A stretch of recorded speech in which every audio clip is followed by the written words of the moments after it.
Eh bien, bonjour à toutes et à tous. Aujourd'hui, on se retrouve sur Scum et nous allons voir la mise à jour 1.3.3 de août 2026. On commence tout de suite avec les ours mutants qui font maintenant leur apparition sur l'île, comme vous pouvez le voir sur la carte avec les empreintes rouges d'ours. On en retrouve ici, au centre, ici et au nord. Nous avons maintenant également des nouveaux bunkers, les bunkers scientifiques, qui se trouvent en Z1, ici, un deuxième en B2, juste ici, et enfin un troisième en D2, juste ici. Pour ouvrir la porte du bunker scientifique, vous aurez besoin d'une clé d'accès. Vous pouvez l'obtenir en accomplissant certaines quêtes du maître chasseur, ou trouvez-en une en tant que butin rare ailleurs sur l'île, comme les stations de police, les bunkers ou la centrale nucléaire. Nous avons eu également une nouvelle quête de niveau 4. Pour l'obtenir, il faudra finir toutes les quêtes de niveau 3. Et avec cette quête, on nous demande de faire le bunker scientifique et on obtiendra 4500 $, 30 points de renommée et nous pourrons également obtenir le masque du maître chasseur. Je suis arrivé à un bunker scientifique. Je me situe en B2, juste ici. J'ai également une carte d'accès. Voilà à quoi elle ressemble. Comme vous pouvez le voir, elle est blanche. Vous n'avez besoin d'aucune compétence pour aller dans ces bunkers scientifiques. Juste la carte d'accès et une arme. Car dans ces bunkers, nous allons uniquement trouver des ours mutants. Au niveau de l'équipement, je vous conseille de prendre une arme relativement puissante, comme la RPK, avec plusieurs chargeurs. Comme vous pouvez le voir, j'en ai pris 4. Je vous conseille également de prendre un silencieux d'AK, avec une raille et un viseur. Vous pouvez également prendre du soin. Je vous conseille également de prendre un sac à dos supplémentaire pour pouvoir ramasser tout le loot. Et enfin, je vous conseille un gilet pare-balles. Pour abattre les ours mutants, je vous conseille de tirer soit au jugé, car ils vont avoir tendance à venir directement au contact. Donc vous leur tirez dans la tête au jugé, vous les abattrez plus vite. Ou bien, vous essayez de viser le collier qu'ils ont au niveau du cou et vous pourrez les abattre en une seule balle. Dans les bunkers scientifiques, nous allons pouvoir trouver du butin médical et nous pouvons aussi trouver des armes. Vous devez sortir du bunker avant la fin du temps pour éviter de rester enfermé et de vous faire tuer par des rayons laser. Sachez que vous avez que 10 minutes pour accomplir le bunker. Allez, c'est parti, à présent, je vais essayer de faire le bunker. Alors ici, vous inquiétez pas, vous n'aurez pas d'ours. On va descendre.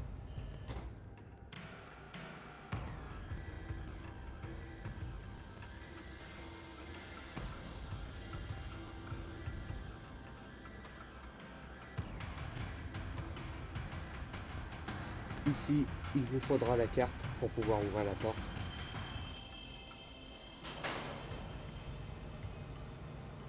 Ne vous inquiétez pas également, dans cette pièce, vous n'avez pas d'ours. Comme vous pouvez le voir, vous voyez qu'on a le temps, ici, 10 minutes. Et vous avez également le plan du bunker, avec les 3 pièces.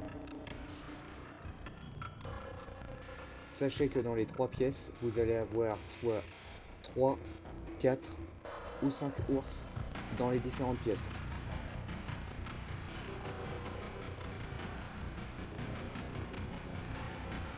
Une fois que vous êtes prêt, vous appuyez sur ce bouton. Et là, comme vous pouvez le voir, le chrono s'est mis en route et on a 10 minutes.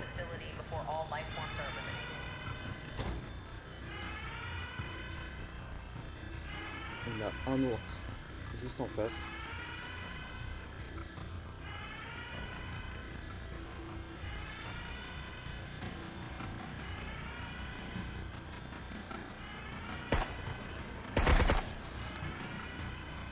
Vous voyez, quand il tire dans le collier, il meurt directement.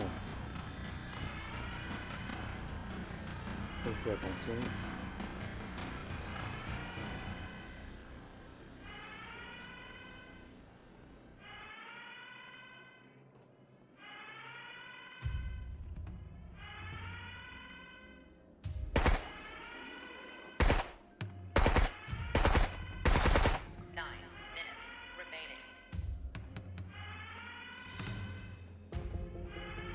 Vous pouvez fouiller les quelques meubles. On peut obtenir des objets médicaux. Vous pouvez également trouver des tournevis au sol.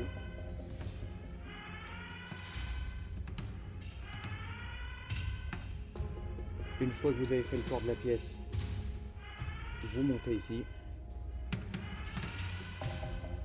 On va activer la seconde porte.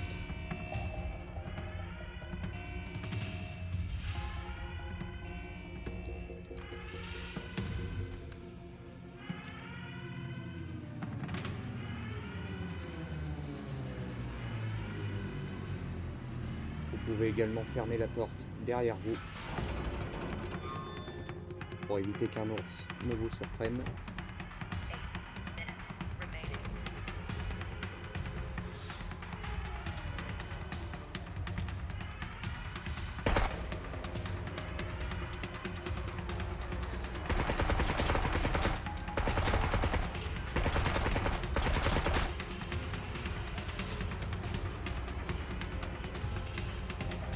Donc faites attention. On a encore un juste en face.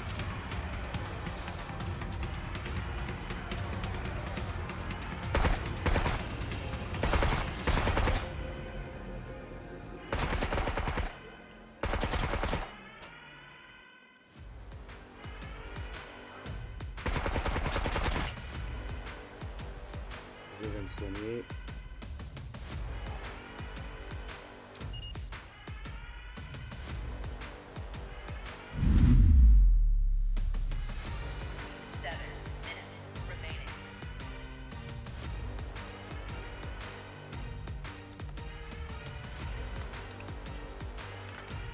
Vous voyez, le temps passe assez vite. On est déjà à 6 minutes.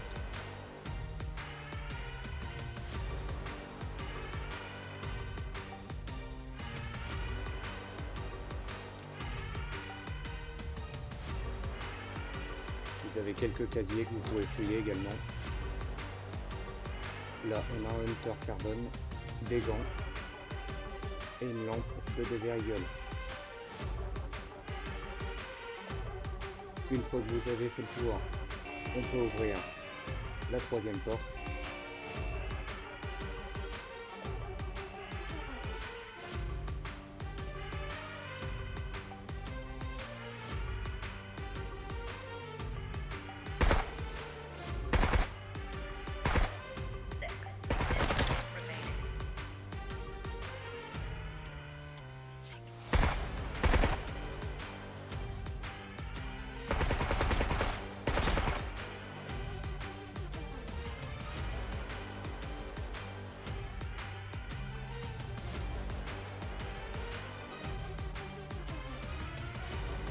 Faites attention.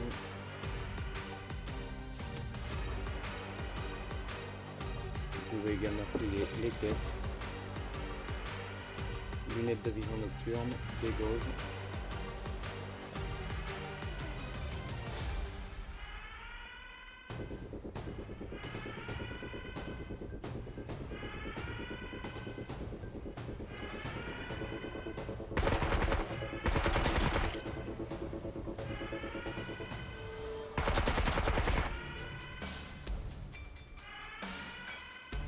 Alors, 5 minutes. Ensuite, vous ouvrez cette porte. Il faudra l'ouvrir manuellement.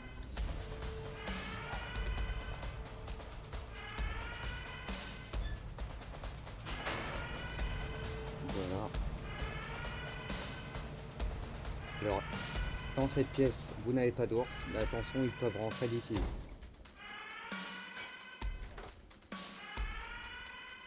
je vais me remettre des soins.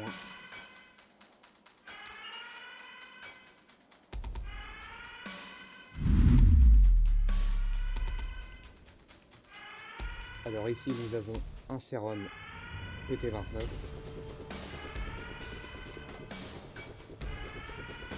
Un pot d'antibiotiques. Ici vous pouvez avoir des combinaisons hazmat.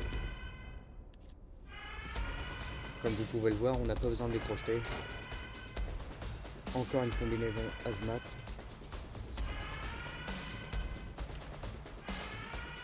Vous pouvez fouiller la caisse là également. On a une arbalète.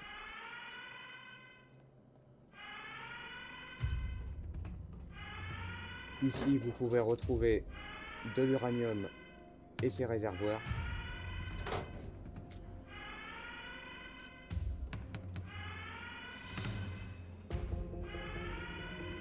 Vous avez également des casiers ici. Là, on a un VSS. Et ici, nous avons un AK-47. Une fois que vous avez fait le tour, vous ouvrez cette porte. On se retrouve dans la première salle qu'on était au début. Et vous pouvez appuyer sur le bouton juste ici pour sortir.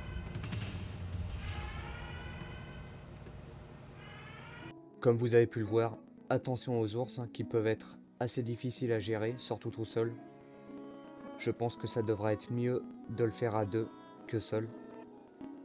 Et attention également au temps, car ça passe quand même assez vite. Comme vous avez pu le voir, on peut avoir pas mal d'armement, pas mal de soins également. Et on peut aussi avoir de l'uranium et des combinaisons hazmat. Autre ajout majeur avec cette mise à jour, c'est au niveau du métabolisme. Le système de métabolisme a été révisé au niveau de l'énergie dépensée pour digérer la nourriture et la façon dont votre personnage gère l'épuisement, les blessures et la maladie. Le taux de combustion et de la digestion a également été revu. La digestion des aliments augmente maintenant temporairement le taux de combustion de l'énergie de votre personnage. La taille de cette augmentation dépend de ce qu'ils ont mangé, ce qui vous donne une autre raison de transformer vos ingrédients en bons repas. Les aliments cuits ont un coût de digestion plus bas, tandis que les aliments en conserve et transformés nécessitent plus d'énergie. Sachez également que la viande crue et certains aliments non transformés vont maintenant renforcer la répulsion alimentaire. Si vous en mangez de trop, votre personnage vomira. Les temps de cuisson ont également été réduits pour toutes les recettes existantes d'aliments et de boissons, à l'exception des 4 recettes fumées qui restent inchangées. Nous avons maintenant des buffs nutritifs et des buffs. Garder les nutriments clés à des niveaux élevés peut maintenant activer des nouveaux buffs, tandis que les carences peuvent déclencher des debuffs opposés. On commence avec la vigueur et la léthargie. La vigueur réduit le gain d'épuisement et la perte d'endurance. La léthargie augmente les deux. Affecté par les protéines, le fer, le magnésium, le phosphore, le potassium, la vitamine B2 et la vitamine B5. Ensuite, nous avons l'érosion et la rérosion. La rérosion augmente la vitesse de guérison et la résistance au saignement. L'érosion réduit les deux, ce qui entraîne une plus grande perte de sang due aux blessures. Affecté par les vitamines C, le zinc, la vitamine B5, le cuivre et le manganèse. Nous avons également la résilience et la résilie. La résilience améliore la résistance aux maladies en renforçant le système immunitaire. La résilie affaiblit la résistance. Affecté par la vitamine C, la vitamine D, le zinc et le sélénium. Et enfin, nous avons la stabilité et l'instabilité. La stabilité augmentera la vitesse de déplacement tout en boitant. L'instabilité réduit encore la vitesse de déplacement tout en boitant. Affecté par la vitamine C, la vitamine K, le calcium, le phosphore et le cuivre. Une nouvelle maladie a également fait son apparition. La maladie de clonage est une condition temporaire appliquée chaque fois que vous réapparaissez après la mort, quelle que soit la cause du décès. Il commence à C1 et n'augmente en sévérité que si vous mourrez à nouveau avant de vous rétablir complètement. À C1, vos niveaux de santé, d'énergie, d'eau et de vitamines, ainsi que les points de gloire, sont temporairement réduits de 10%. Chaque gravité supplémentaire augmente ces réductions de 10%, jusqu'à 40% à C4. Des sévérités plus élevées introduisent également des maux de tête et des effets sur la performance, l'effort et l'immunité. Une fois la récupération commencée, ces effets reviendront progressivement à la normale. Le Phoenix Tears vous soignera immédiatement de la maladie du clonage vers le rétablissement. Si la récupération a déjà commencé, ils réduiront le temps de récupération restant de 50%. La maladie de clonage ne peut pas commencer à se rétablir pendant que vous êtes affecté par une maladie aiguë, par une radiation, une infection ou une septicémie. Ces conditions doivent d'abord être traitées. Un nouveau DLC également fait son apparition, le linceul de harceleur, le pantalon cargo, les bottes, le casque, le masque et le tomahawk. Voici un petit aperçu de la tenue.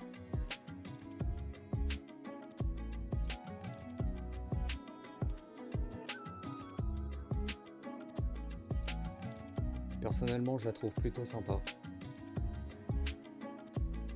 Je sais pas ce que vous en pensez. N'hésitez pas à me le dire en commentaire. Nous avons également le tomahawk, juste ici.